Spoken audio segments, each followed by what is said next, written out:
மனிதானின் ஞாபகசக்தி, மனிதனின் நினைவாற்றல் என்பது மனிதர்களின் நினைவில் வைத்துக் கொள்ளும் திறன், அதாவது தகவல்களை சேமித்து மீண்டும் நினைவுக்கு கொண்டு வருவது. நினைவாற்றலின் வகைகள். சிறுகால நினைவு, ஷார்ட் டர்ம் மெமரி.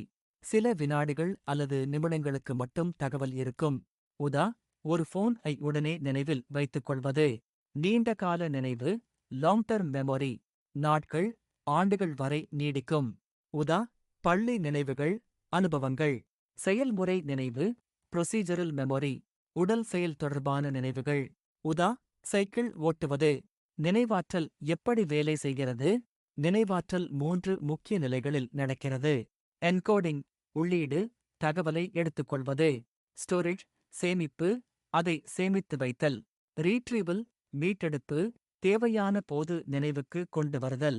நினைவாற்றலை மேம்படுத்தும் வழிகள். போதுமான தூக்கம், தியானம், கவனம். ஆரோக்கியமான உணவு, நட்ஸ், ஃப்ரூட்ஸ். மீண்டும் மீண்டும் படித்தல், ரிவிஷன். Brain games, puzzles. நினைவாற்றலை பாதிக்கும் காரணங்கள். மன அழுத்தம், ஸ்ட்ரெஸ். தூக்கமின்மை.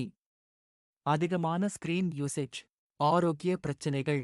சுருக்கமாகச் சொன்னால், நினைவாற்றல் மனிதனின் அறிவின் அடிப்படை சக்தி. அது இல்லாமல் கற்றல், அனுபவம், வாழ்க்கை முன்னேற்றம் எல்லாம் கடினம்.